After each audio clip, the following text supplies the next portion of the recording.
اور ان کا جسم مبارک بالکل سلامت تھا جب تک کہ وہ لاٹھی جو ہے نا وہ نہیں ٹوٹ گئی دیمک کے چاٹنے کی وجہ سے. اور پھر حضرت سلیمان علیہ السلام کا جسم مبارک زمین پہ آیا تو پھر لوگوں کو پتا چلا کہ آپ تو فوت ہو چکے ہیں. اتنا روب تھا کہ اتنا عرصہ کسی نے آپ کو چھیڑا نہیں. تو اس کی اصل قرآن میں موجود ہے کہ نبیوں کے جسم بالکل سلامت ہیں, اس میں کوئی شک نہیں ہے. اور یہ یاد رکھیے گا جب ہم قبر رسول کی حرمت کی بات کر رہے ہیں تو ہم نبی علیہ السلام کی محبت میں کر رہے ہیں.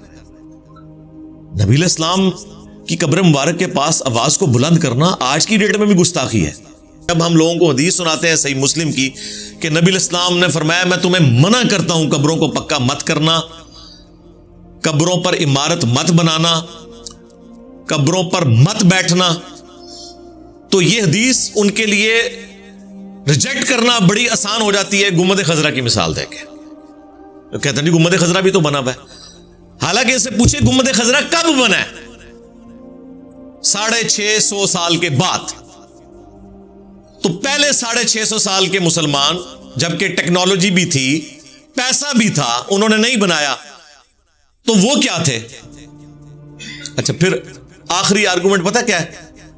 کیسے ہو سکتا ہے کہ قبر رسول کے اوپر گنبد ہو اور اللہ تعالیٰ یہ برداشت کر لے نافرمانی؟ تو اس کا جواب پھر ہم دیں گے. رکو ذرا, صبر کرو. یہ کیسے ہو سکتا ہے کہ مکے اور مدینے کے امام نجدی ہوں پچھلے 100 سال سے؟ آئے نا داڑھ تھلے. ہاں یہ کیسے ہو سکتا ہے؟ ادھر تو امام کعبہ کے پیچھے یہ لوگ نماز نہیں پڑھتے, انہیں نجدی کہتے ہیں. جو بندی بھی بریلوی بھی.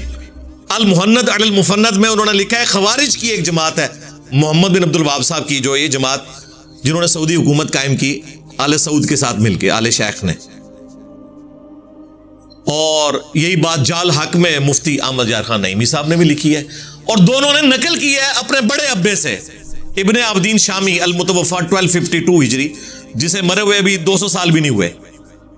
اس نے پکڑ کے خوارج والی ساری باتیں محمد بن عبد الوہاب صاحب پہ لگائیں اور کہا کہ یہ خوارج کی ایک جماعت ہے, اور اسی کو لے کر دیوبند اور بریلوی چل رہے ہیں. جب خارجیوں کی حکومت ہے پچھلے 100 سال سے, تو یہ اللہ نے کیسے گوارا کر لیا؟ تو یہ جذباتی باتیں ان سے سنے, کہتے ہیں جی مدینے کی گلیوں سے, کتوں سے, کانٹوں سے پیار ہے, سوائے مسجد نبوی دا امام دے. یعنی مسجد نبوی کا امام جو ہے مدینے کے کتے سے بھی کیا گزرا ہے؟ جو مصلی رسول پہ کھڑا ہے, اور نہیں جی مصلی رسول کے اوپر تو یزید بھی کھڑا ہوا, حجاج ابن یوسف بھی کھڑا ہوا. تو سرکار پھر اب آپ کو آپ کی بات کا جواب مل گیا جو آپ کہتے تھے نا کہ یہ کیسا ہو گیا کہ گنبد خضرا قبر رسول کے اوپر آ گیا. اگر مصلی رسول کے اوپر بقول آپ کے گستاحان رسول کھڑے ہوئے ہیں نجدی, تو یہ تو بڑی چھوٹی بات ہے. دنیا بقدر ایفٹ ہے. دیکھیں یزید پلید خبیث کے دور کے اندر خانہ کعبہ شریف کے اوپر چڑھائی ہوئی, اس کے بعد حجاج ابن یوسف پلید کذاب کے دور کے اندر خانہ کعبہ کے اوپر چڑھائی ہوئی. یہ تو وہ باتیں ہیں جو بخاری مسلم کے اندر موجود ہے. اور خانہ کعبہ شریف جو ہے وہ ڈیمیج ہوا یزید کے دور کے اندر. اور بخاری مسلم میں ایک اور حدیث ہے کہ قرب قیامت میں ایک پتلی ٹانگوں والا حبشی کعبے کی اینٹ سے اینٹ بجا دے گا. تو کعبے کی حفاظت تو نہیں ہو رہی. ابراہ کے لشکر سے ایک دفعہ حفاظت ہوئی ہے, یا پھر قرب قیامت میں دجال کے اگینسٹ مکہ مدینے کی حفاظت ہے. اس دوران تو مختلف اوقات کے اندر مختلف لوگ حکمران رہے ہیں جو ایک دوسرے کو کافر بھی سمجھتے رہے. اس سے کیا فرق پڑتا ہے؟ اب اس طرح کے دلائل دینا کہ جی وہاں پہ کیسے ہو سکتا ہے کہ وہاں پہ گنبد تعمیر ہو جائے, یہ بالکل جذباتی باتیں ہیں. عقل کے ناخن لے. ہم یہ باتیں صرف اس لیے کرتے ہیں تاکہ آپ کو پتہ چلے کہ آپ نے رسول اللہ کی بات ماننی ہے صلی اللہ علیہ وآلہ وسلم, یا وہ لوگ جنہوں نے رسول اللہ سے بغاوت کر کے یہ گنبد رکھا ہے ان کے ساتھ آپ نے عقیدت رکھنی ہے. یعنی ہمارا اس وقت گنبد کے ساتھ ٹکراؤ نہیں ہے, یہ گنبد کا ٹکراؤ رسول اللہ کی ذات کے ساتھ. پھر آخری اربعین کے پاس پتہ کیا ہے؟ وہ جی دیکھیں یہ جو مسلم کی حدیث ہے نا قبروں پر عمارتیں مت بناؤ, تو وہ علا کے الفاظ ہیں وہاں پر. تو علا جو ہوتا ہے وہ آن کے لیے ہوتا ہے, اور قبر جو ہے وہ اس کے اوپر جو گنبد ہے وہ علا نہیں ہوتا بلکہ اپون ہوتا ہے. اس کے لیے فوق کا لفظ عربی میں استعمال ہوتا ہے, ہاں ایگزیکٹ اگر قبر رسول کے اوپر کوئی بلڈنگ کھڑی کرتا جس طرح کے سارے مزاروں پہ ہوئی ہوئی ہے، اتنی اونچی اونچی قبریں بنائی ہوئی ہیں، ہاں تو غلط ہوتا. یہ اوپر ڈوم جو ہے نا، یہ یار یہی بات صحابہ تابعین تبع تابعین خلفاء راشدین کو نہیں پتا تھی تو انہوں نے کیوں نہیں ڈوم رکھا، جبکہ اسی زمانے کے اندر اور ڈوم رکھے جا رہے ہیں. کس طرح الفاظ کے ساتھ یہ کھلواڑ کرنا شروع کرتے ہیں. ہمارے استاد غلام سو سعیدی صاحب فوت ہو گئے، اللہ تعالیٰ ان کی مغفرت کرے. مفتی منیب الرحمان صاحب کے مدرسے میں شیخ الحدیث تھے. 22 مارچ 2007 کو میری ان سے ملاقات ہوئی. میں اپنے آفس کے کام کے سلسلے میں بلوچستان گیا ہوا تھا، تو واپسی پہ ہم کراچی رکے. ہمارا آفس کا ہاسٹل جو ہے وہ ڈیفینس کراچی میں تھا. تو میں نے کہا چلیں غلام سو سعیدی صاحب سے ملاقات کر لیں. ان کو اتنے عرصے سے ہم پڑھ رہے تھے، شرح صحیح مسلم پڑھی، ان کی تبیان القرآن، قرآن کی تفسیر پڑھی. تو گپ شپ ہوئی. اینڈ پہ انہوں نے مجھے اپنا نمبر بھی دیا. تو جب میں واپس اسلام آباد آیا تو یہ قبروں پہ عمارت کا مسئلہ میں نے وہاں پہ دیکھا، تو وہ انہوں نے بھی اس قسم کی بحثیں کی ہوئی نا. تو میں نے انہیں فون کیا. میں نے کہا حضرت یہ مسلم شریف کی آپ نے شرح لکھی ہے، اس میں تو قبروں پہ عمارت بنانا منع ہے. انہوں نے کہا جی قبروں پہ عمارت اعلیٰ قبر ہونا پھر تو منع ہے، فوق القبر ہو، اپان ہو تو پھر جائز ہے.